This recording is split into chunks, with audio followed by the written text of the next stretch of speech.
So, guys, today I will discuss the acid, base, and salt, which is very important for the class for 7th and 9th and 10th also. Okay, so this topic is very important, theoretical as well as practical knowledge. Okay, because if you don't know the theory of this topic, then you cannot perform the any experiment in the inside the lab, you can say.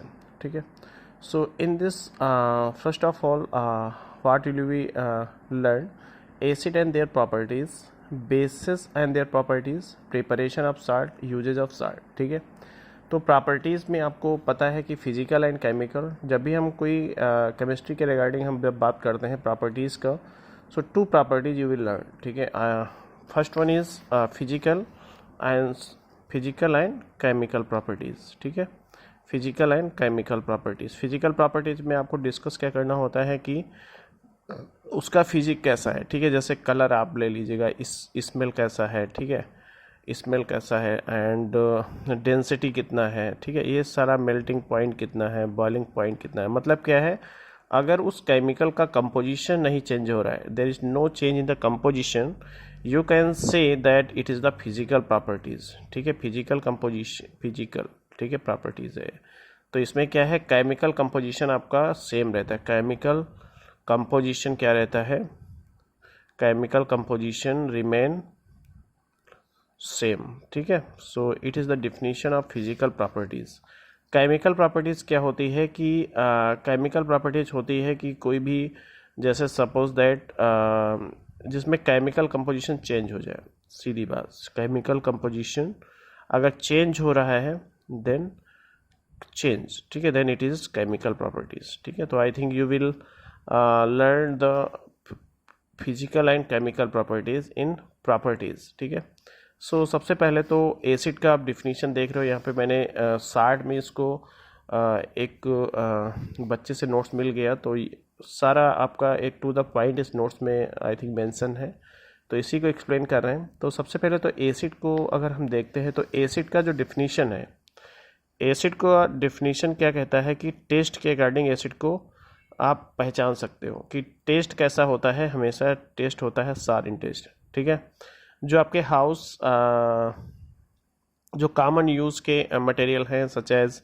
आप vinegar ले लीजिए, उसमें आपका acid present होता है. ठीक है, lemon ले लीजिएगा, ऑरेंज ले लीजिएगा, sour milk, curd milk, tamarind and citrus fruit. ठीक है, तो स्टूडेंट्स इसमें जो आपका प्रॉपर्टीज़ है, जो सॉर इन टेस्ट है, जो सॉर इन टेस्ट है, ये किसकी वजह से है, ये है आपका उस केमिकल के अंदर आपका H+ आयन प्रेजेंट है, इसलिए वो उसका टेस्ट कैसा है, सॉर इन टेस्ट है. ठीक है, तो ये आपका एक कॉमन डिफिनीशन हो गया एसिड का. अब हम बात करते हैं कि एसिड कहाँ से मिलते हैं. ठीक है, सो acid can be obtain from natural sources. कहाँ से आपको मिलेंगे, नेचुरल सोर्सेज से मिलेंगे. नेचुरल सोर्स में आपका दो चीज़ें आती हैं, either they were from plant और दे वेयर फ्रॉम एनिमल. ठीक है, तो either they are plant origin और एनिमल ऑरिजिन, या you can say it is the plant derivatives और एनिमल डेरिवेटिव्स. ठीक है, सो डेरिवेटिव्स क्या होते हैं, अगर हम उसको थोड़ा मॉडिफाई कर देते तो डेरिवेटिव्स कहलाते हैं. ठीक है, फिर आपका आता है जितने भी आपके एसिड्स हैं, नेचुरल एसिड्स को हम एक और नाम देते हैं, नेचुरल एसिड को एक और नाम देते हैं, उसको बोलते हैं ऑर्गेनिक एसिड. Organic acid. ठीक है, ये ऐसे होते हैं, इनका जो स्ट्रेंथ होता है काफ़ी वीक होता है. कैसा होता है, वीक इन नेचर होता है. वीक इन नेचर बोलते हैं कि इनमें जो एसिड होता है, जो H+ पार्ट है, किसी भी एसिड है, मान लो ये दूसरा पार्ट है, तो ये जो आयोनाइजेशन पावर है, आयोनाइजेशन मतलब ये जो बॉन्ड ब्रेकिंग पावर है, काफ़ी टाइम लेता है ब्रेक होने में. तो जिससे क्या होता है, उसका एसिडिक स्ट्रेंथ क्या हो जाता है, रिड्यूस हो जाता है. तो जितना ज़्यादा H+ जितनी जल्दी किसी वाटर में डिजॉल्व करे तो H+ जितनी जल्दी रिलीज होता है, उसका स्ट्रेंथ उस बेस पे हम डिसाइड करते हैं. ठीक है, तो ये थोड़ा हाई लेवल की बात है, बट आपको ये चीज़ें थोड़ा अगर माइंड में IQ लेवल आपका अच्छा है तो ये चीज़ें आपके लिए अच्छी हैं. ठीक है, फिर आता है some acids are derive from minerals. ठीक है, तो ये तो हमने ऑर्गेनिक एसिड्स की बात की. सेकेंड वन कौन सा है, मिनरल एसिड्स. ठीक है, सो मिनरल एसिड्स को हम बोलते हैं मैन मेड, मतलब जो लैबोरेटरी या इंडस्ट्री लेवल पे बनते हैं, मैन मेड होते हैं, ठीक है, इनको बोलते हैं मिनरल एसिड। ये हमेशा बेटा स्ट्रांग होते हैं, ठीक है, ये क्या होते हैं, ऑलवेज स्ट्रांग, इनका स्ट्रेंथ ज़्यादा होता है क्योंकि आयोनाइजेशन ऑफ H+ का क्या होता है, ज़्यादा होता है, ठीक है। इसमें आपने देखा होगा कार्बोनिक एसिड, जिसका फार्मूला क्या होता है, H2CO3 को हम बोलते हैं कार्बोनिक एसिड, सल्फ्यूरिक एसिड को हम बोलते हैं H2SO4, ठीक है। फिर आपका हाइड्रोक्लोरिक एसिड HCl, फिर आपका HNO3, इसको बोलते हैं nitric acid. So these all are the mineral acid are air man made chemicals, ठीक है। तो एसिड हो गया आपका। कार्बोनिक एसिड की हम जो बात करते हैं, कार्बोनिक एसिड जैसे आपका है H2CO3, so they are derived from the sodium और पोटेशियम कार्बोनेट। तो ये किससे हमें मिलते हैं, आइदर सोडियम कार्बोनेट, इसको सोडियम कार्बोनेट का जो फार्मूला है, Na के आपके दो एटम्स हैं, Na के हैं, एक कार्बन है, एक ऑक्सीजन है, ऑक्सीजन के 3 एटम्स हैं, ठीक है। तो ये सोडियम कार्बोनेट का फार्मूला है। और ये किससे हमें मिलता है, पोटेशियम कार्बोनेट K2CO3 से आपको मिलेगा ये, ठीक है। फिर आपका आता है कार्बोनिक एसिड, मैंने बोल दिया। Hydrochloric acid they are derive from sodium potassium nitrate, ठीक है, sorry, they are derive from the NaCl। तो हाइड्रोक्लोरिक एसिड हमें कहाँ से मिलेगा, हमें सोडियम क्लोराइड से मिलेगा, ठीक है। हम सोडियम क्लोराइड से HCl बना सकते हैं, ठीक है, यही इसका कहने का मतलब है, ठीक है। फिर आपका आता है सल्फ्यूरिक एसिड। तो सोडियम और पोटेशियम नाइट्रेट, सल्फ्यूरिक एसिड आपका कहाँ से मिल रहा है, सल्फ्यूरिक एसिड का जो formula, chemical formula sulphuric acid होता है H2SO4, ठीक है। एंड इसका जो सोर्स होता है, these are derive from sodium और पोटेशियम नाइट्रेट। सोडियम नाइट्रेट का बेटा होता है NaNO3 और पोटेशियम नाइट्रेट का हो जाएगा KNO3। तो इनसे हम सल्फ्यूरिक एसिड बनाते हैं, ठीक है। जब भी आप लेबोरेटरी में H2SO4 बनाओगे तो ये आपके क्या होंगे, स्टार्टिंग मटेरियल होंगे, ठीक है, स्टार्टिंग मटेरियल होंगे, ठीक है। फिर हम बात करते हैं फास्फोरिक एसिड। फास्फोरिक एसिड, ठीक है, फास्फोरिक एसिड, ठीक है। तो ये फास्फोरिक एसिड क्या होते हैं, ए भी इसको बोलते हैं H2PO3 भी होता है, फास्फोरिक H2PO4 भी होता है, ठीक है। सारे एसिड हैं SPO4, ठीक है। तो इस तरह से बहुत सारे फास्फेट के केमिकल्स होते हैं और ये जो मिलते कहाँ से हमें, and they are derived from the, कहाँ से हमें मिलेंगे, सॉरी गाइस, ये हमें बेटा मिलेंगे, they are derived from the sodium phosphate और फास्फोरस एसिड, ठीक है। तो ये आपके मतलब फास्फोरस कंटेनिंग एसिड्स हैं। तो सारे आपके ये सिंथेटिक मेड है, मतलब लेबोरेटरी में बनाए जाते हैं और इनका एक पर्टिकुलर क्या होता है, स्टार्टिंग मटेरियल होता है जिससे ये इनका फॉर्मेशन होता है या सिंथेसिस होता है, कह सकते हैं, ठीक है। अब थोड़ा स्ट्रॉन्ग एसिड और वीक एसिड की बात कर लेते हैं। स्ट्रॉन्ग एसिड मैंने पहले भी थोड़ा डिस्कस किया है कि स्ट्रॉन्ग एसिड क्या होता है। एक स्ट्रॉन्ग एसिड होता है, एसिड का 2 टाइप का होता है, acid is either strong acid या वीक एसिड, ठीक है। स्ट्रॉन्ग एसिड होता है कि सपोज दैट कोई भी एसिड है जिसमें क्या है, मान लो एसिटिक एसिड, जो केमिकल फार्मूला CH3COH है, ठीक है। तो एक्चुअली इसको अगर हम देखेंगे तो जो H+ है, ये क्या होता है, H+, जब भी इसको वाटर में डालोगे ये ब्रेक हो जाएगा H+ में, ठीक है, और ये आपका दूसरा आपका माइनस में जाएगा। तो जो H+ रिलीज होता है, मतलब जो रिलीजिंग टेंडेंसी है क्या है, ज़्यादा है, रिलीजिंग टेंडेंसी लेस टाइम में ज़्यादा है, रिलीजिंग टेंडेंसी क्या है, टाइम क्या है, लेस टाइम में है, ठीक है। जितना ज़्यादा आप CH3COH डालते जाओगे उसमें H+ रिलीज होगा लेट टाइम में, टाइम क्या होगा, काफ़ी लेट में आपका H+ रिलीज होगा, ठीक है। तो जब भी आप एसिटिक एसिड को वाटर में डिजॉल्व करोगे H+ आयन उसमें काफ़ी लेट में आपको मिलेगा, जबकि ऐसा सॉरी गाइज, थोड़ा मिस्टेक हुआ इसमें। एसिड आपका 2 टाइप का होता है, acid is 2 type, strong acid और वीक एसिड, ठीक है। स्ट्रॉन्ग एसिड जब भी हम बात करते हैं, जैसे HCl क्या है आपका, हाइड्रोक्लोरिक एसिड, स्ट्रॉन्ग एसिड है और ये हमेशा ब्रेक होता है H+ और Cl- में, ठीक है। तो H+ बहुत जल्दी रिलीज हो जाता है, Cl को जल्दी छोड़ के चला जाएगा सोल्यूशन में। सोल्यूशन क्या है, जैसे आपने वाटर में डिजॉल्व किया तो H+ बहुत जल्दी वाटर में आ जाएगा, जबकि वीक एसिड में क्या होता है, यही वीक एसिड अगर हम CH3COH की बात करते हैं तो जो H+ अगर इसको वाटर में मिक्स करोगे तो ये वाटर में लेट में आएगा, मतलब जो ब्रेकिंग ऑफ H+ है वो लेट में होगा, ठीक है। तो स्ट्रॉन्ग एसिड क्या होते हैं? स्ट्रॉन्ग एसिड आपके जितने भी लैब मेड होते हैं, जो लैब में बनाए जाते हैं, it is called strong acid, ठीक है। वीक एसिड क्या होते हैं? जो आपके ऑर्गेनिक इन नेचर होते हैं, मतलब जो नेचुरल होते हैं, ये आपके क्या होते हैं? वीक एसिड होते हैं, ठीक है। तो ये हमने बात कर लिया थोड़ा, आइदर एसिड स्ट्रांग होगा या वीक होगा, ठीक है।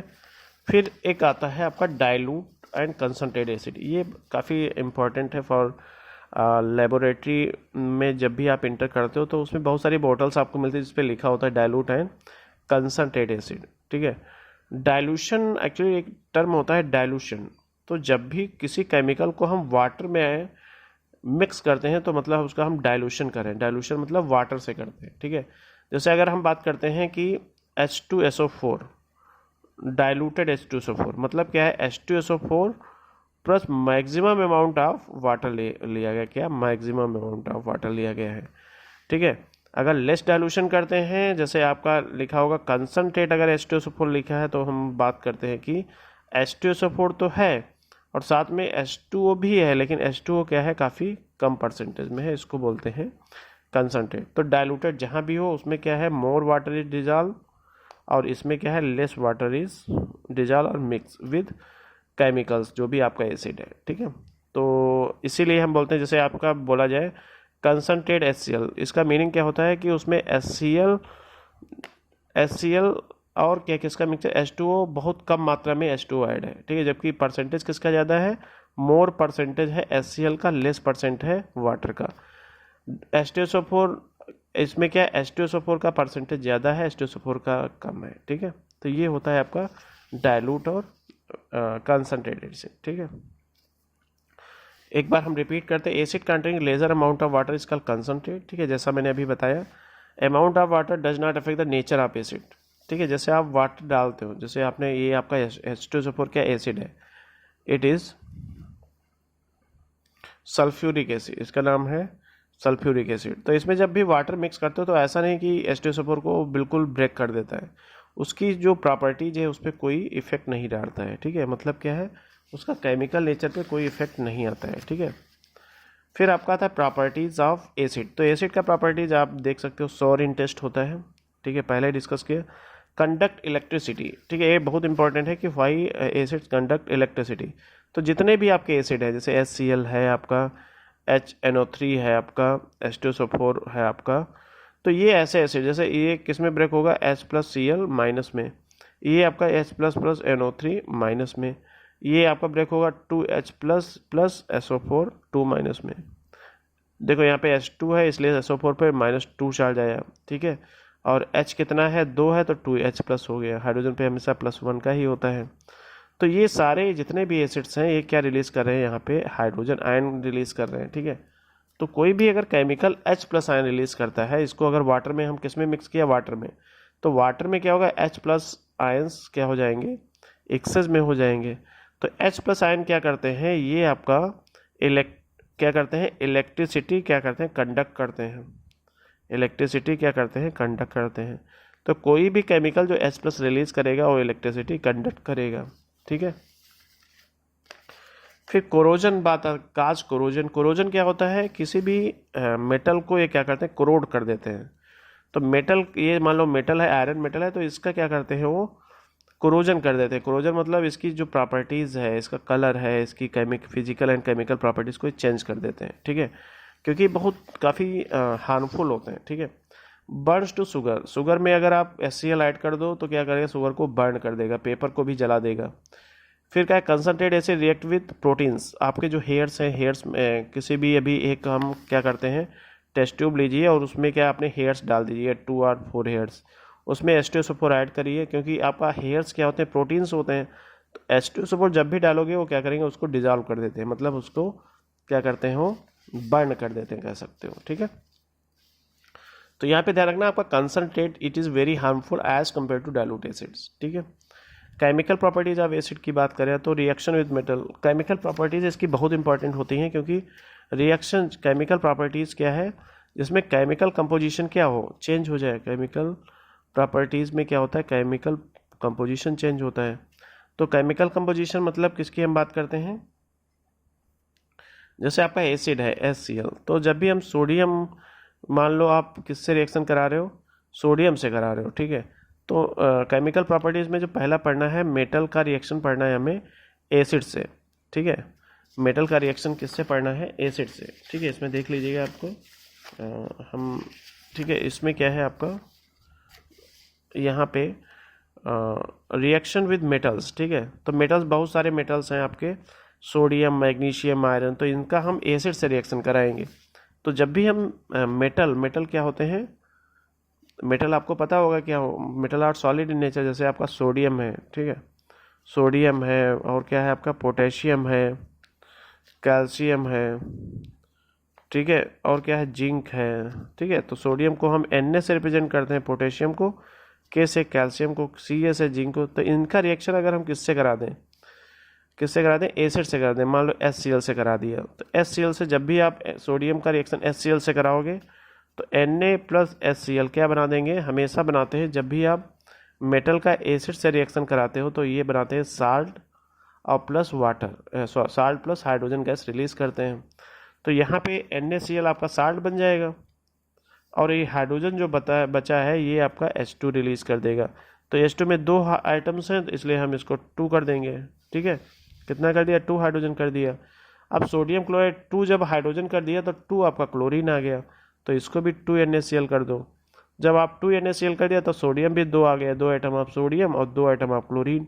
तो 2 आइटम ऑफ सोडियम जो है तो 2 से इसको मल्ट कर दो, तो ये आपका बैलेंस रिएक्शन हो गया, ठीक है। इसी तरह से कैल्शियम का रिएक्शन हम H2SO4 से कराओ, मेटल का एसिड। तो आप देखिए हाइड्रोजन तो रिलीज करना है आपको, जैसा कि मैंने बताया, जब एसिड आपका किससे, मेटल से रिएक्ट करता है तो साल्ट प्लस हाइड्रोजन बनाता है, और आपका क्या बन जाएगा यहाँ COSO4, ठीक है। तो CaSO4 प्लस हाइड्रोजन बना, तो CaSO4 को बोलते हैं कैल्शियम सल्फेट। ये आपका सल्फ्यूरिक एसिड होता है, इसका आप नाम याद कर लीजिए, केमिकल फार्मूला सल्फ्यूरिक एसिड होता है, ये आपका कैल्शियम है। तो कैल्शियम सल्फेट बन जाता है, क्या बनता है, कैल्शियम सल्फेट, और प्लस हाइड्रोजन गैस रिलीज करता है, ठीक है। तो जिंक, जैसे आपने जिंक का रिएक्शन अभी HCl से करा दीजिए, तो जिंक HCl हाइड्रोक्लोरिक एसिड से रिएक्ट करेगा तो साल्ट होता है ZnCl2 H2, तो Cl2 के है 2 है, तो आपको 2 HCl करना पड़ेगा। तो जब आपने 2 HCl कर दिया तो 2 हाइड्रोजन भी बढ़ गया। तो आप देखिए एक जिंक है, एक आइटम ऑफ जिंक, ठीक है, 2 आइटम ऑफ क्लोरीन है तो 2 आइटम ऑफ क्लोरीन है, 2 आइटम ऑफ हाइड्रोजन है तो 2 आइटम ऑफ हाइड्रोजन है। तो इस तरह से हम रिएक्शन करा देते हैं, मतलब जब भी मेटल का एसिड से रिएक्शन होगा साल्ट प्लस हाइड्रोजन गैस बनेगा, ठीक है। ये आपको ध्यान रखना है, ठीक है। एक्चुअली जो लोअर क्लास के बच्चे हैं उनको ये चीज़ें थोड़ा प्रॉब्लम होता है, क्योंकि उनको ना तो केमिकल फार्मूला पता होता है, और बुक जो राइटर्स होते हैं वो तो उनको कोई मतलब माइंड ही नहीं करते हैं कि बच्चे को फार्मूला नहीं आता है, तो उनको क्या पर्टिकुलर आइटम के नीचे लिखना चाहिए कि जिंक है क्या है, ठीक है। तो यहाँ पे मैंने मेंशन कर दिया कि जिंक Zn होता है, HCl हाइड्रोक्लोरिक एसिड होता है। तो जब भी साल्ट बनेगा तो साल्ट होता है आपका, ना तो साल्ट में H प्लस होगा ना OH माइनस होगा, तो ZnCl2 बनाएगा, ये हाइड्रोजन आपका रिलीज हो जाएगा। सोडियम सल्फेट से ऐड होगा और हाइड्रोजन रिलीज हो जाएगा। कैल्शियम HCl से रिलीज एक्ट करेगा, CaCl2 बनाएगा, हाइड्रोजन रिलीज करेगा। कुछ मेटल ऐसे भी होते हैं जैसे गोल्ड हो गया, सिल्वर हो गया, प्लेटिनम हो गया, ये क्या होते हैं, ये अनरिएक्टिव होते हैं या नेटिव मेटल्स होते हैं, या ना हम कह सकते हैं नॉन रिएक्टिव होते हैं, ठीक है। एसिड सोल्यूशन से रिएक्ट नहीं करते हैं। Non active metals also known as native metals, कई बार क्वेश्चन आ जाता है MCQs में। फिर रिएक्शन विद कार्बोनेट की, कार्बोनेट क्या होते हैं, तो कार्बोनेट होता है CO3, तो मेटल के साथ कार्बोनेट तो मेटल कार्बोनेट हो जाएगा, ठीक है। तो इसमें देख लीजिएगा, जब भी हम मेटल कार्बोनेट, जैसे आप मेटल कार्बोनेट का क्या होता है, जैसा सोडियम कार्बोनेट की बात किया, तो सोडियम होता है कार्बोनेट का फार्मूला आपको याद करना पड़ेगा। इसका रिएक्शन हमने HCl से करा दिया, तो आपका हमेशा ध्यान रखना है जब भी CO3 हो तो आपका वाटर आपको बाहर रिलीज कराना है और CO2 रिलीज कराना है, और आपका साल्ट बन जाएगा। तो साल्ट किसका बनेगा, सोडियम और क्लोराइड, तो आपका सोडियम क्लोराइड बन जाएगा। तो इस तरह से आपको प्रोडक्ट बनाना है कि जब भी कार्बोनेट हो तो आपको H2 और CO2 रिलीज कराना ही कराना है, और आपको साल्ट बना देना है, ठीक है। इसी तरह से सेकेंड में देखिए, आपका सोडियम कार्बोनेट दिया है और उसका H2SO4 से रिएक्शन है। तो जैसा कि मैंने बताया है कि आप CO3 है तो आपको CO2 और H2 तो बनाना है। सोडियम और सल्फेट क्या होता है, Na2SO4 को बोलते हैं सोडियम सल्फेट। ठीक है, तो ये आपका साल्ट हो गया।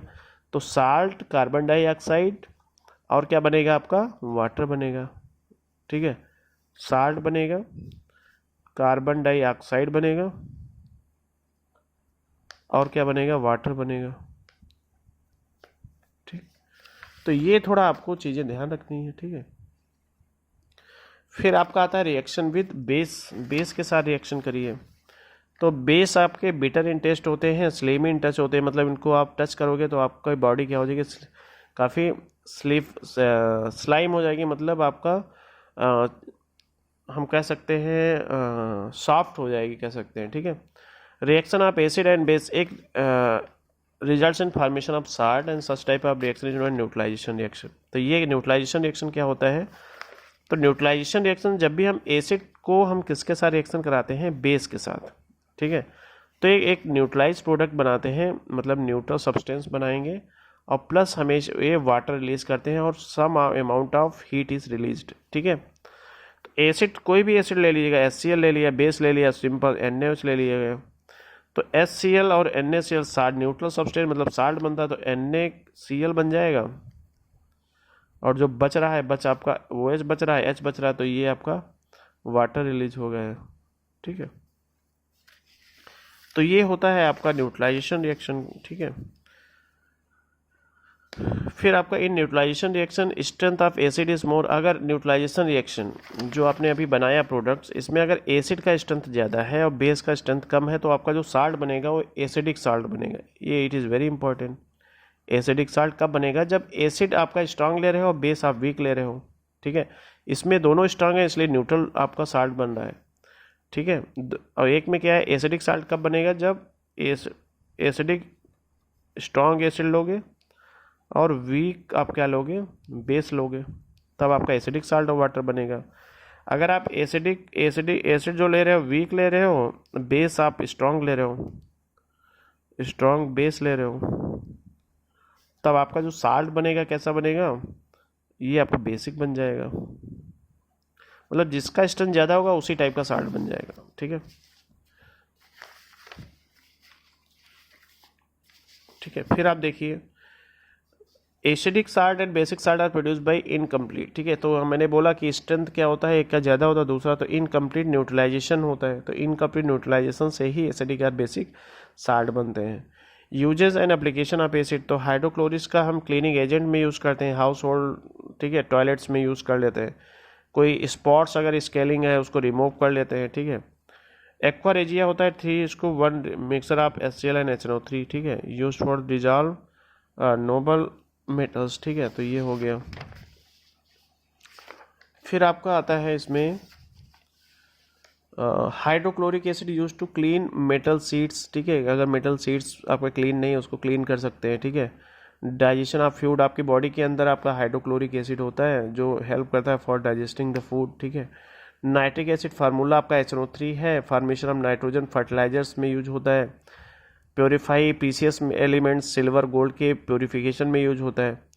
मेटलर्जिकल ऑपरेशन में इसका यूज होता है। Nitric acid toluene forms TNT, trinitrotoluene. ठीक है, फिच इज एन एक्सप्लोसिव। ठीक है, तो नाइट्रिक एसिड और टालविन क्या बनाते हैं, TNT बनाते हैं। ठीक है, nitric acid trinitroglycerine which is liquid explosive. Explosive क्या होते हैं, जो हम लोग पटाखे वटाखे बनाते हैं उसमें इसका यूज होता है। ठीक है, मेकिंग एक्वारेजिया। एक्वारेजिया आपका एक भाग होता है HNO3, 3 भाग HCl, तो ये बनता है आपका एक्वारेजिया। ठीक है, TNG क्या होता है, TNG होता है ट्राई नाइट्रोटालविन ग्लिसरीन। ठीक है, ट्राई नाइट्रोग्लिसरीन। ठीक है, ट्राई नाइट्रोग्लिसरीन ये आपका नहीं है। कंपोनेंट ऑफ डायनामाइट, डायनामाइट में आपका TNG का यूज होता है, मतलब एक एक्सप्लोटिव मटेरियल है। सल्फ्यूरिक एसिड का use also known as king of chemicals. ठीक है, वाइड स्प्रेड डिस्ट्रीब्यूशन होने से इसको बोलते हैं किंग ऑफ केमिकल, सबसे ज़्यादा यूज होता है। ठीक है, इसलिए सल्फ्यूरिक एसिड में सबसे टॉप मोस्ट होता है, इसलिए इसको किंग ऑफ केमिकल्स बोलते हैं। फर्टिलाइजर में यूज होता है, जैसे अमोनियम सल्फेट है, फास्फेट है। ठीक है, प्रिपेयर्ड बाई सल्फ्यूरिक एसिड से, जैसे आपका कापर एंड जिंक सल्फेट के प्रिपरेशन साल्ट बनाने में यूज होता है। ठीक है, इलेक्ट्रोलाइट्स के कंडक्शन में, मतलब आपका एज ए कंडक्टर यूज हो सकता है। क्लीनिंग ऑफ लेदर के क्लीनिंग में यूज होता है, मेडिसिन के फार्मेशन में इसका काफ़ी हेल्पफुल होता है। तो यहाँ पे मैंने एसिड बेस का जो कॉमन था एसिड के बारे में अच्छे से डिस्कस किया। तो नेक्स्ट मेरा जो टॉपिक होगा बेस होगा, ठीक है। इसका वीडियो मैं कल अपलोड कर दूंगा, ठीक है। नोट्स अगर आपको लेना है तो नीचे मैं अपने टेलीग्राम का लिंक दे दूंगा, वहाँ से आपको यही नोट्स मिल जाएंगे, ठीक है।